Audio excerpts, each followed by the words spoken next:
If your teenage child has been diagnosed with a functional neurological disorder, short for FND, you as a parent or caregiver, or you as a teenager yourself, I can only imagine how terrifying and frustrating and debilitating the symptoms can be.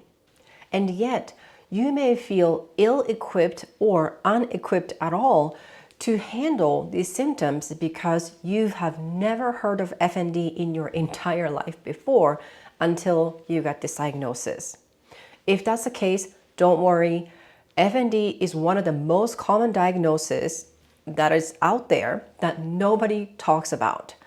In fact, FND is just as common as multiple sclerosis or Parkinson's disease, but here we are, nobody is talking about it, and there's a reason for it.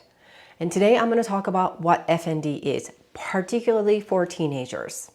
Hi, my name is Dr. Lee. I'm a pediatric psychologist and chronic pain survivor myself. My mission is to help teens eliminate chronic pain and FND so that they can get back to their life and feel like normal again, because they deserve so much more in their lives. If you're new to this channel, I have a free PDF parenting guide to help your teens at home, so then you can click the link below to get that copy today.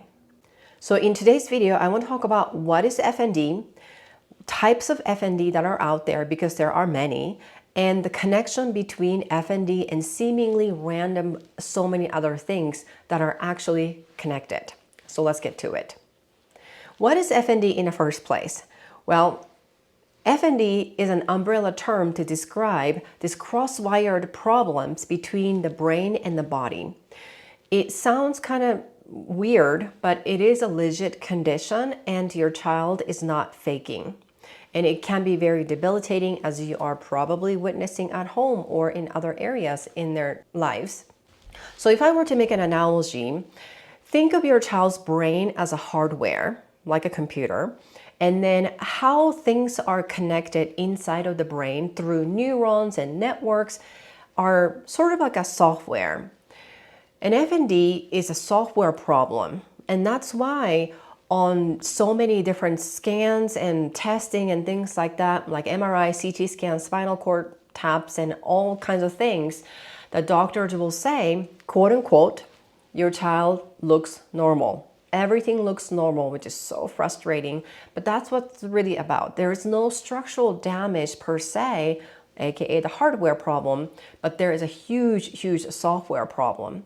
And that is why it's really hard for neurologists to see what's going on in your child's body, and you as a recipient of the information feel very frustrating and sort of like unresolved this issue that you feel like you have to go through. And yet, interestingly, or I guess I should say oddly, FND is the second most common diagnosis you would get in neurology clinics, but nobody really talks about it. And there are so many reasons why that nobody really talks about it, but one of the main things is that FND has gone through so many iterations of name changes. So before the FND, it was called convergent disorder with so many different subcategories. And then prior to that, a long time ago, it was once upon a time called hysteria. So again, there are so many different connotations and social stigmas attached to these previous terms.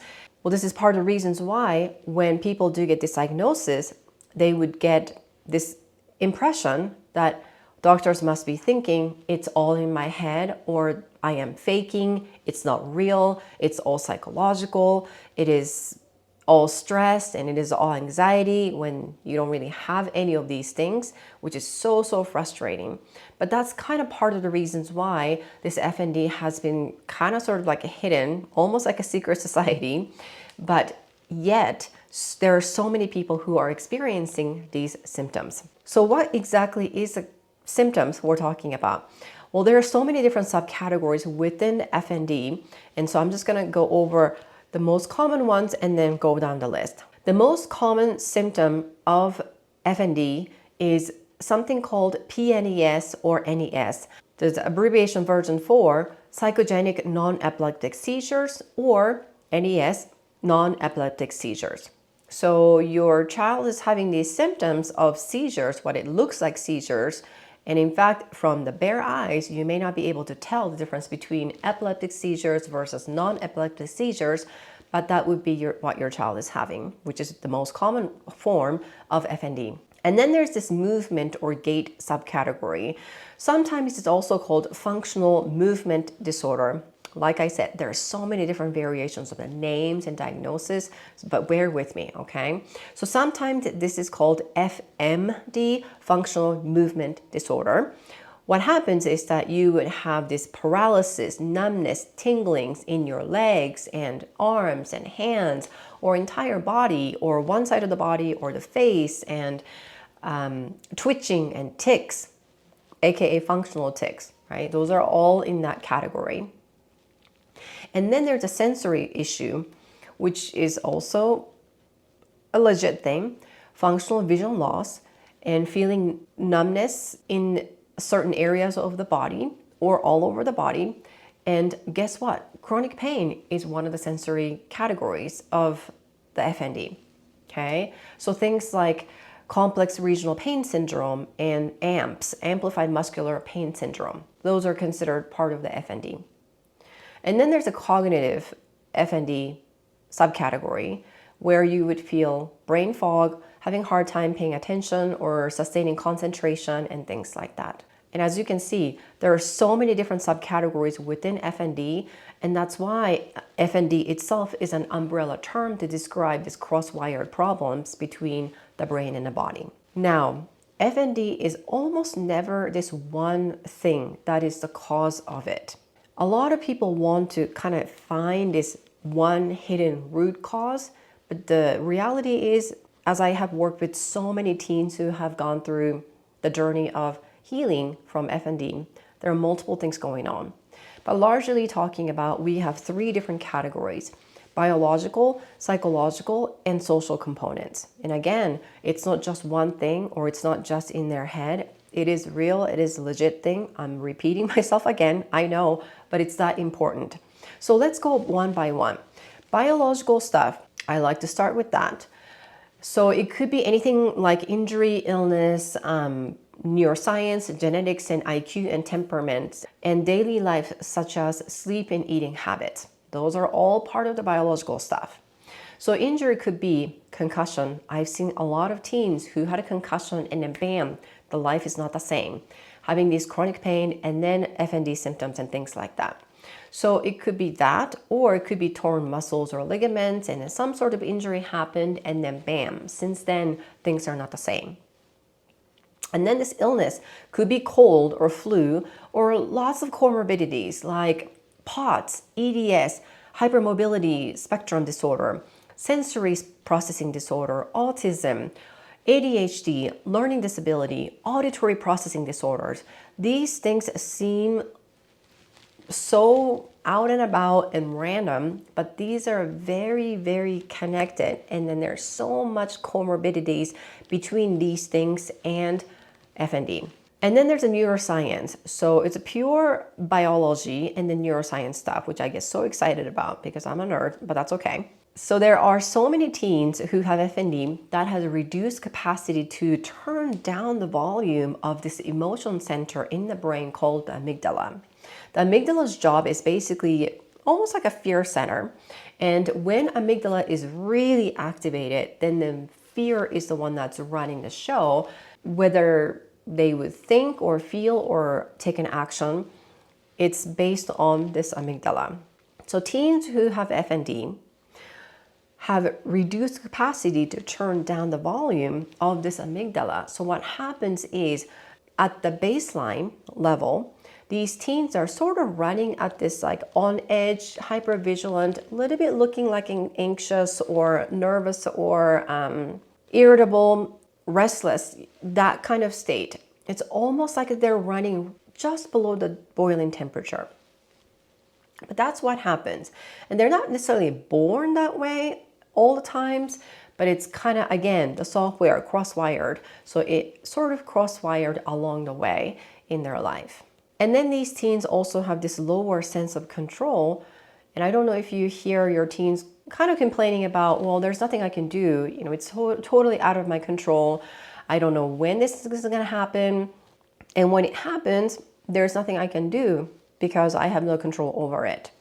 If you hear that, they're not necessarily faking, but that's how they genuinely feel because all of the brain functioning being a little bit off. And then there's teenagers who have FND have hypersensitivity to certain stimuli like commotions, loud noise, super bright light, and multiple things going on at the same time, and that can be a source of a trigger for their FND.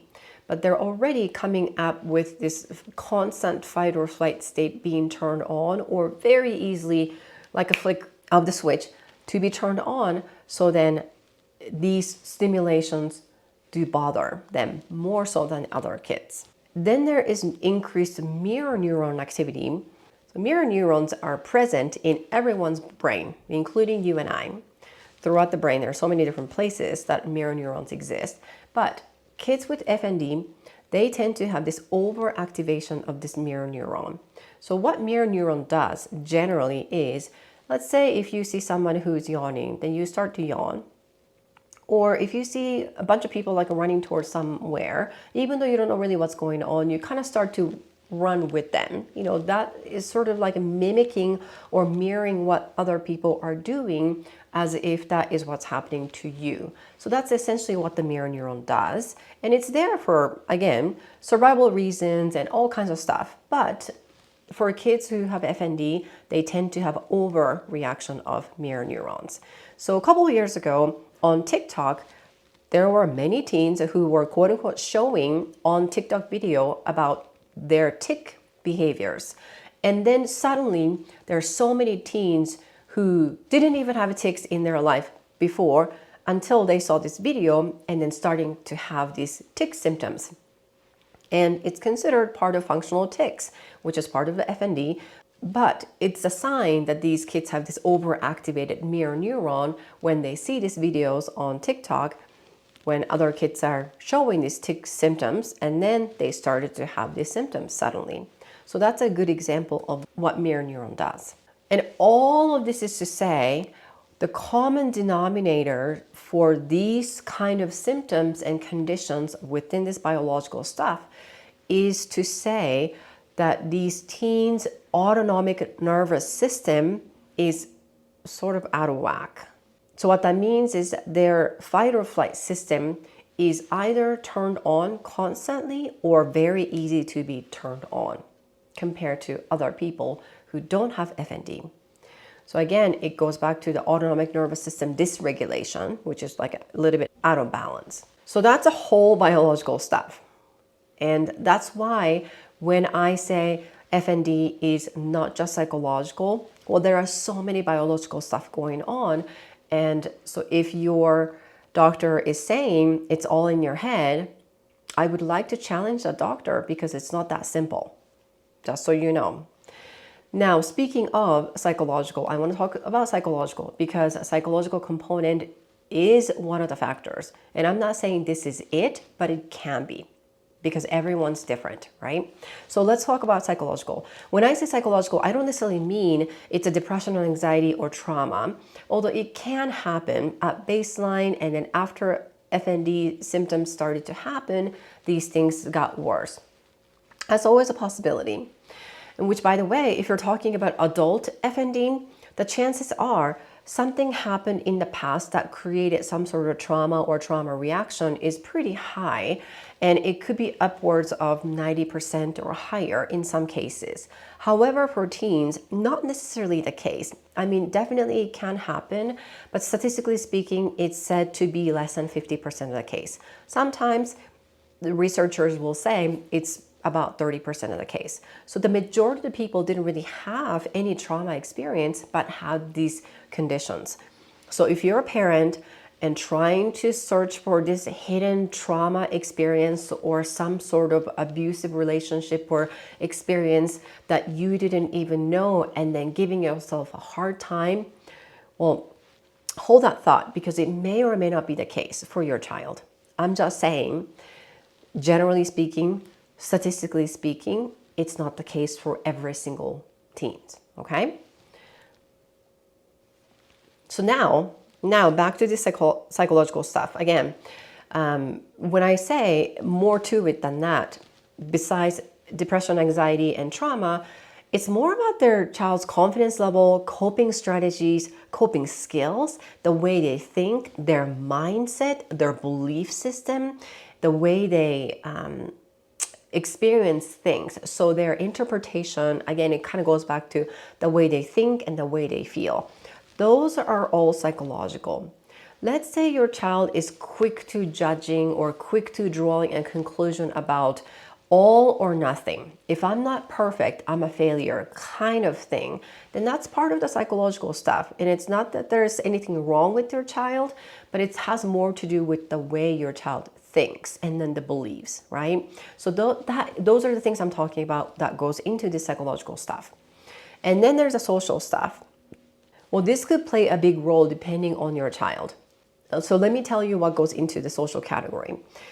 The social category includes things like friends, family, school, extracurricular activities, sports. Well, I used to be a competitive dancer, so things happen in dance, peers, teachers, and things like that. And then there's so much more. Cultural expectations and what's happening in the society in general, like a pandemic, kind of situation, right? And then there's also the social skills that would go into this social component. So I'm going to kind of break it down. When I say family, could it be family conflict, marital discord between the parents or caregivers, sibling or extended family issues? Those all go into that. Friends, we're talking about bullying or new transition or losing friends, difficulty having friends or lots of friends, but really trying to fit in and not really being themselves. School, it could be school attendance, drama in school, academic pressure, lack of motivation, difficulty with teachers, or not knowing the goals. So let's say your child is a high school student and then not knowing what to do in the future, whether to go to college or work or whatever, right? So that could be part of the stressors in school related category. Extracurricular activities, again, could be sports culture, peer issues with the team, high competitive nature, which happens a lot, and doing too many activities. So I don't know if you're that kind of family who does 724 different things in a week and then constantly going, and not having any free time for your child. That could be an issue for some kids.